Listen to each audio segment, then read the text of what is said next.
사람을 바꾸는 경제 이야기, 세상을 바꾸는 경제 뉴스, YTN 라디오 생생경제. 오늘 가장 뜨거운 경제 뉴스를 제일 생생하게 전해드리는 시간입니다. 경악, 충격, 입이 안 다물어진다. 또 무슨 표현이 있을까요?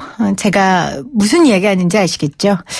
저는 어제 이 양진호 회장의 폭행 영상 보고요. 정말 가슴이 너무 두근거려가지고 끝까지 보지도 못하고 껐습니다. 직장갑질 119 조혜진 변호사 전화 연결돼 있습니다. 변호사님 안녕하세요. 네, 안녕하세요. 이건 직장갑질 119가 아니고 112에 신고해야 되는 거 아닙니까?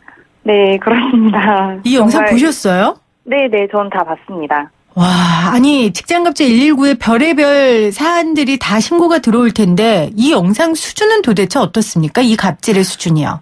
그러니까 저도 보면서 굉장히 깜짝 놀랐는데요. 일단은 그 때리는 소리를 굉장히 크게 들린다라는 걸 아실 수 있으세요. 네. 그래서 그렇게 큰 소리가 날 정도로 때렸으면 도대체 그 맞으신 분은 얼마나 큰 충격을 받으셨을까 정말 깜짝 놀랄 만한 영상이었습니다. 거기다가 몰카가 아니라면서요?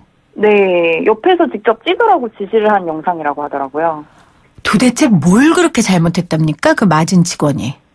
그러니까 이미 그 직원도 아니신 상태고요. 이미 네. 퇴사를 하신 개발자고 네. 그냥 의견 게시판에 아이디를 써가지고 의견을 개진한 건데 이제 그 내용이 그 아이디를 잘못 썼다, 내용이 잘못됐다, 이런 걸로 이제 기분이 나빠서 이제 그것도 알게 된 경위도 IP 이렇게 추적해 보니까 너 옛날에 살던 그 동네라는데 혹시 네가 썼니? 라고 해서 결국엔 부르게 됐다고 하시더라고요.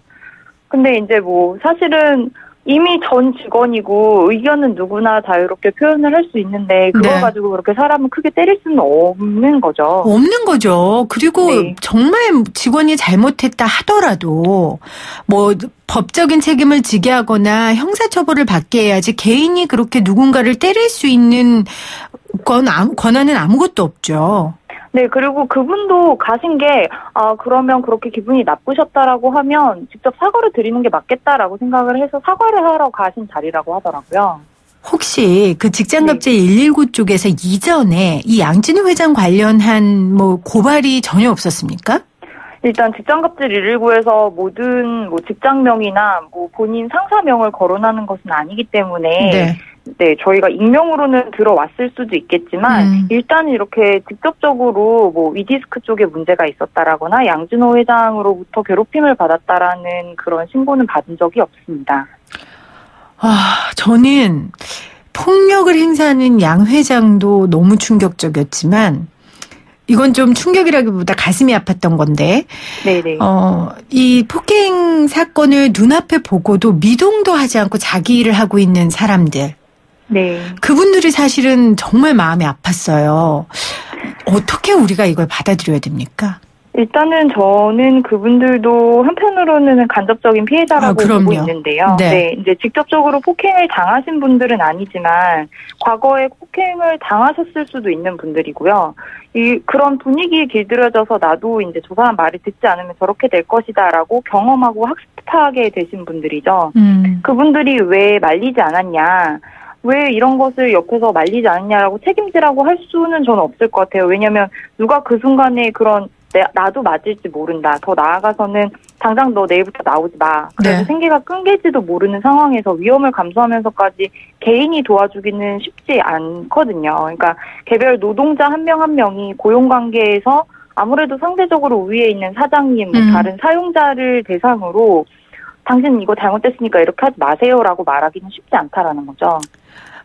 우리가 그 가만히 있는 직원들, 거기에 몸담은 직원들을 절대 비난해서는 안 될 것 같아요. 변호사님 말씀하신 것처럼 피해자고 그 안에서 얼마나 자괴감과 괴로움이 있었겠습니까? 저는 그게 느껴져서 마음이 아프다는 얘기인데 변호사님이시니까 좀 법적인 이야기를 좀 여쭤볼게요.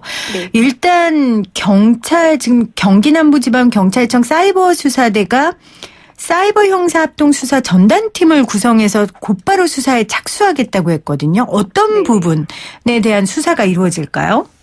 일단은 만약에 이분이 계속 직원으로 계셨던 상황이라고 한다면 이제 근로기준법 위반도 문제가 되겠지만 네. 지금 이분이 퇴사하셨다는 상황이기 때문에 근로기준법 여부는 문제가 되지 못할 것 같고요. 네. 이분이 직접 맞으셨잖아요. 네. 맞으면 어쨌든 폭행죄가 성립이 되기 때문에 형법적으로 폭행죄에 해당이 돼서 그 부분을 아마 수사를 하실 것 같고 만약에 맞으신 걸로 인해서 어떤 상처가 생기셨다라거나 상해까지 입으신 상황이라면 근데 이게 형법상 2015년 일이에요. 그게 네네. 증명이 될까요? 증명이 된다 하시면 그러니까 맞은 뭐 예를 들어 손해배상 청구를 한다든지 이러면 진단서라든지 이런 게 있어야 되잖아요. 만약에 그걸 안 해놨다면. 그러니까 상해와 폭행은 다른데요. 상해는 정말 내가 신체에 어떤 상처가 났다라는 부분까지도 확인이 돼야 되는 거지만 네네. 폭행은 상처와 영상만으로도. 무관하게 이미 그렇게 찍혀 있는 거잖아요. 그렇죠. 그거 네. 자체가 증거가 될 수 있기 때문에 그 부분은 뭐 폭행죄로 수사를 하신다라고 한다면 지금 증거는 충분한 상황인 것 같습니다. 네. 그러면 지금 이 직원이 퇴사했기 때문에 근로기준법으로는 처벌할 수 없다고 하셨는데 지금 만약에 이 일을 계기로 내부에 있는 직원들이 또 다른 사례를 신고한다든지 폭로하면 또 다른 처벌이 가능한 거죠. 일단 근로기준법 8조에는 네. 그 사용자가 어떠한 이유로도 근로자를 폭행하지 않도록 규정을 하고 있고요. 만약에 그것을 위반을 해서 폭행을 했다라고 하면 5년 이하의 징역이나 5천만 원 이하의 벌금을 물도록 되어 있습니다. 네. 그래서 내부 어떤 회사체에서든 기업체에서든 근무하고 계시는 분이 그 임원 혹은 사용자라고 불릴 수 있을 만한 사람으로부터 폭행을 받은 경우에 네. 증거를 가지고 있다라고 하시면 관할 뭐 노동청이라든지 경찰서에 그걸 갖고 가셔서 문제를 충분히 제기를 하셔야 되는 상황이라고 말씀드릴 수 있습니다. 그리고 변호사님 또 하나요. 영상을 아까 우리가 얘기도 했지만 몰카가 아니라 사장의 지시하에 찍었잖아요. 네. 이 영상을 찍은 사람도 혹시 처벌이 가능합니까? 뭐 방조죄라든지 뭐 이런 부분에 있어서요? 뭐 폭행을 보고서 가만히 있었다. 뭐 방조했다라는 부분으로 문제를 제기할 수도 있지만 글쎄요 그분에게까지 그 폭행을 묵과했다라고 책임을 묻기에는 그럼 그 주변에 있는 모든 분들이 사실은 방조하고 있었던 부분이잖아요. 네. 그래서 네. 그렇게까지는 보기는 좀 어려울 것 같고요. 네. 일단은 이 지금 폭행을 한 사장 그분의 폭행죄 자체에 좀 집중을 하는 것이 맞다고 저는 생각을 합니다. 그렇죠. 가장 큰 잘못은 양진호 회장이고요. 뭐 말할 그 잘못의 수위는 말할 것도 없이 높은데 정말 혹시나 해서 묻는 건데요. 이게 최근에 강서구 PC방 사건에서도 논란이 됐던 문제인데요. 지금 전문가들이 양 회장이 뭐 자기애성, 반사회적 성격 장애 뭐 이런 부분들이 있을 수 있다라고 해요. 만약에 이런 부분이 인정이 되면 처벌수에 영향을 끼칩니까? 혹시 오해를 하실까봐 이런 뭐 우울증이나 이런 문제를 가진 분들이 이런 범죄를 저지른다는 건 절대 아니고요. 이건 개인의 문제지만 이제 이런 부분들에 국민들이 관심이 많았기 때문에 혹시나 해서 여쭤보는 거예요. 이 사람 사실은 형사법에서 심신미약인 경우에는 형을 감경할 수 있도록 하고 있는데 그런 경우에까지 사실 이런 경우에까지 그런 걸 적용하라고 하는 것은 아니고요. 사실 그 규정의 취지는 정말 이렇게 정신지체를 겪고 계신 분들이나 일반적인 어떤 사회생활 하시기 어려울 정도로 어떤 어려움을 겪고 계신 분들이 형법적인 죄를 저질렀을 때 그 경우에 이제 감안을 하도록 하고 있는 것인데 그것이 약간은 악용이 되어지는 측면이 있어서 우려를 하시는 것 같아요. 그래서 이 경우에도 뭐 그런 주장은 충분히 할 수 있겠죠. 자기 방어적인 측면에서 이야기를 할 수는 있지만 그런 부분이 지금 이 상황을 정당화시킬 수는 없을 것으로 보여집니다. 네. 그런 염려는 안 해도 되겠죠? 네. 직장갑질 119 조혜진 변호사와 우리 양진호 회장 폭행 관련 건 이야기 나눠보고 있는데요. 그 양진호 회장이 2011년 인터넷에서 모은 저작물을 불법 유통해서 구속되기도 했었다는데 이 건에 대해서도 좀 설명을 해 주실 수 있을까요? 음란 동영상이 유포된 웹하드와 관련해서 경찰 조사도 같이 진행 중이라고 하더라고요. 이거는 이번 폭행 사건과는 별개 건으로 다뤄지는 거죠? 네네. 그것은 이제 음란물을 이제 아마 몰래카메라. 그 영상들이 올라갔거나 혹은 뭐 음란물을 제대로 이제 유통 과정에서의 네, 문제가 발생을 한 것인데, 네, 그것과 이것은 별개의 사안으로 진행이 될 거고요. 네, 조사 자체도 아마 다른 부서에서 다르게 진행을 할 가능성이 높습니다. 네. 그 건과 이 건을 뭐 재판 과정에서는 같이 다룰 수는 있겠지만 어쨌든 별개의 사안이어서 그렇죠. 네. 네네, 각각 독립적인 사안이라고 판단을 하시면 될 것 같아요. 네. 오늘 추가로 공개된 영상에서는 회사 워크숍에서 정말 엽기적인 행각을 벌리는 모습이 보였거든요. 뭐 말로 옮기고 싶지도 않을. 네. 이렇게 강제적으로 직원들에게 뭔가를 시킨다거나 하는 것도 처벌이 가능한 거죠?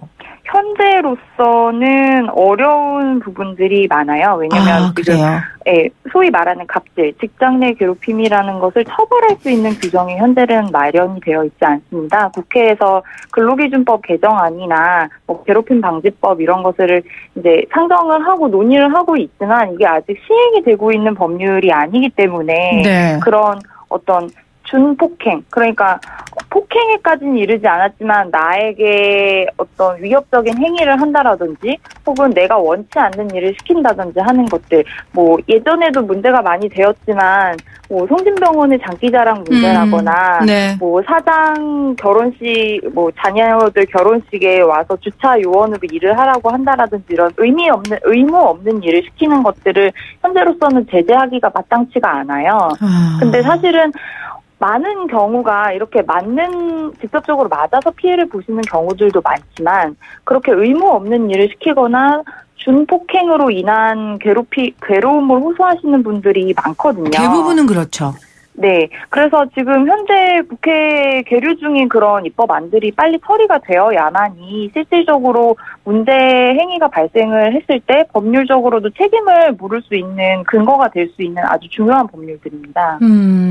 그러니까 명확한 폭행은 지금의 법으로도 처벌 가능하지만 네. 아까 말씀하신 그런 직장 내 아주 전형적인 갑질은 현재 처벌할 수 있는 기준이 없다. 네. 지금 국회에 계류돼 있다라고 설명을 해 주셨습니다. 이게 빨리 통과돼야겠네요. 이번 네네. 계기로 좀 통과가 좀 빨리 좀 해결해 줬으면 좋겠는데요. 네네. 그래서 저희 직장갑질 119에서도 지난 10월 19일에 국회에 조속하게 좀 통과를 해줬으면 좋겠다라고 기자회견을 하기도 했는데요. 네. 지금 계속 국회에 묶여만 있고 넘어가려는 기미를 보이지 않아서 기미도 안 보입니까? 굉장히 답답한 상황입니다. 지금 청와대 청원이 올라갔다고 해요. 이 양 회장 아주 엄벌해달라고. 아마 이거는 우리 국민들이 말 안 해도 처벌할 수 있는 그 근거가 있으니까 할 것 같고요.